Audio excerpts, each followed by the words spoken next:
Hello, everybody. Welcome to the Q&A Cafe.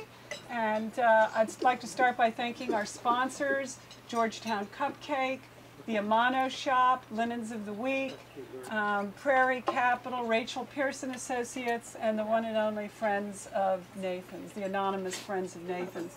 And Chris Matthews, thank you. Thank you, Welcome. Carol. It's Thank you, Carol. It's good to see you, Chris. It's good to be here, Carol. It's been a while. I think it's been a whole 2 days. I love this. It's like FM radio. It is. Let's do it that way, this okay? This is Quentin Quaalude.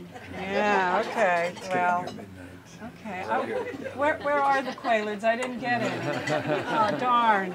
It would be fun to do this on, I shouldn't say lewds, it'll make it sound like I know what I'm talking about. And this one's for someone special. Did you ever do this? Cow Joint. Would you ever do TV stoned? No, I wouldn't know. I gave up. I stopped drinking 14 years ago. People ask me, when did I stop drinking? I said, when did you first hear of me? There's one or the other. And drugs? Did you give up drugs? I wasn't. You were never into I never drugs. liked. Did you ever inhale? I tried them, of course, but I didn't like it. And what were you like stoned?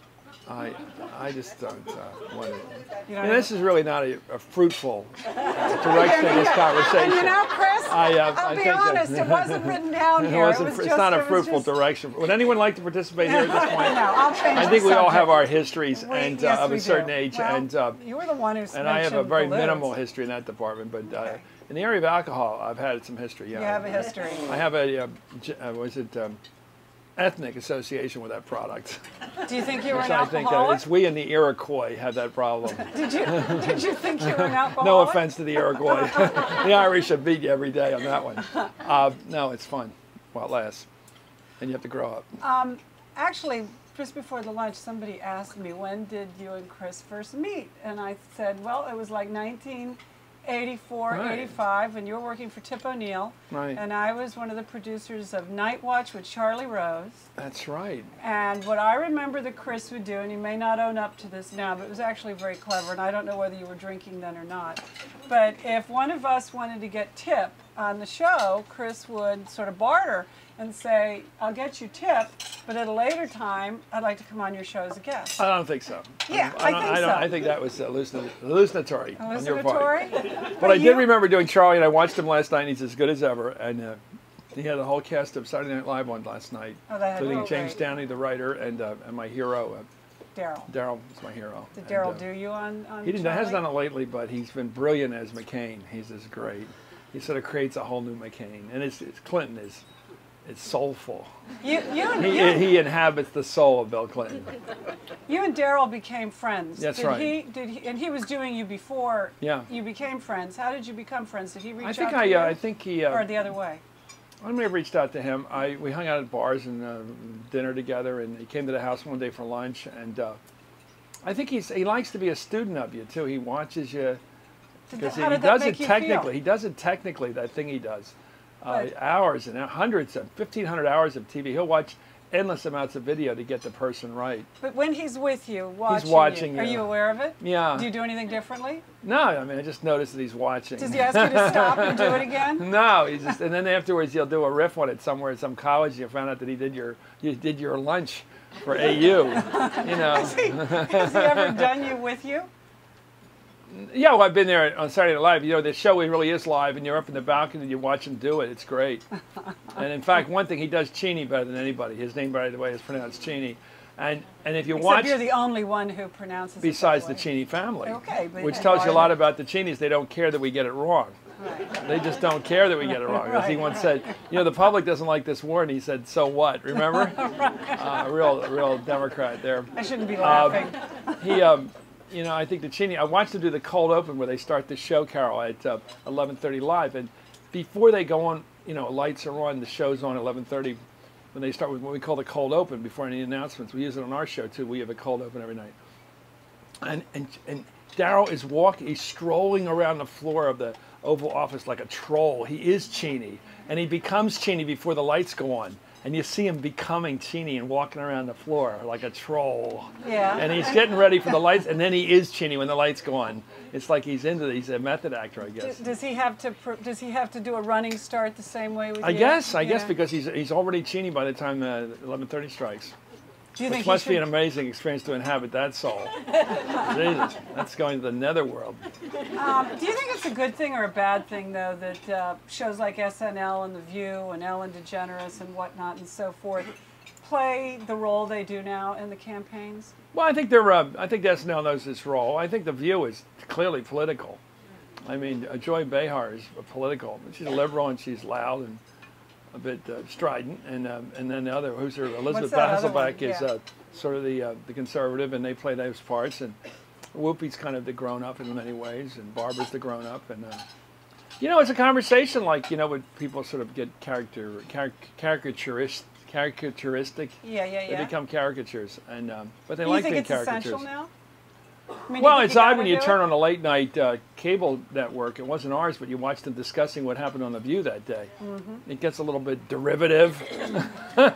Well, you know, you were talking about somebody else talking about something else, talking about somebody else, and it's the mirror effect. And how about an interview with one of the principals? Well, that would help. I always like interviewing principals. I love interviewing Congress people rather than other journalists. I think some journalists are great to talk to, but it's a soiree at that point. I like talking to U.S. members of Congress who are elected. I always like that because that's really news making. It's crackling, and you can challenge them. Well, you know, because you are among those, and this goes back to where we started with you working for O'Neill. You have a view of them that I think you always feel like you're on equal footing with them, and I don't think you're intimidated by them. I know where they come from. You know where they come from. I respect them. They have the guts to run for public office, and you'll never catch me doing Capitol Gang, talking to them with their nicknames.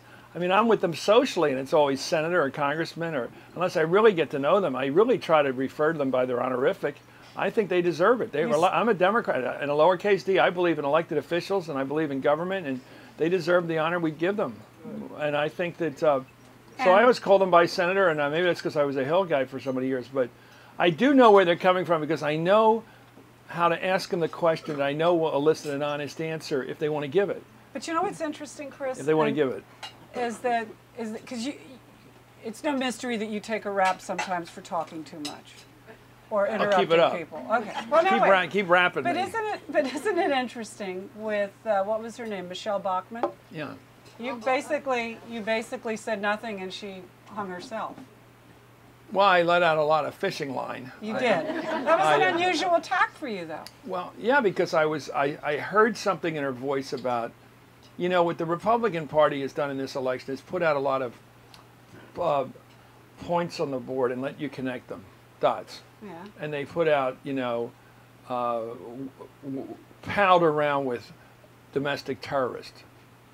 And then they'll put out a couple of their spokespeople up on platforms. They'll say Hussein. And then they'll talk about, for a while there, contributors from other countries, foreigners. And what they want you to do in your subconscious is put those dots together and say he's a subversive.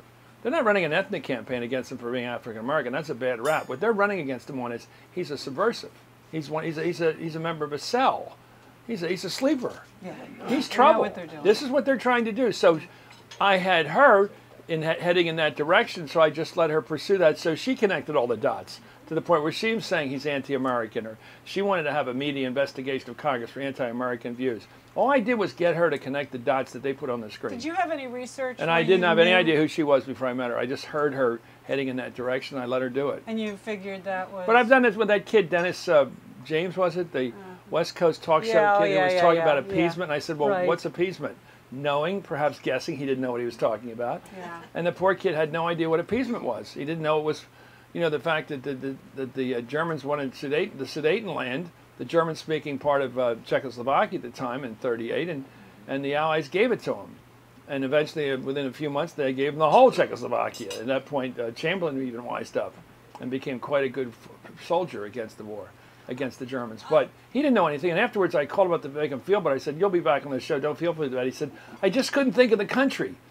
You know, he just had no idea what appeasement was. Do you ever think... In fact, appeasement is not talking to the enemy. It's giving them countries.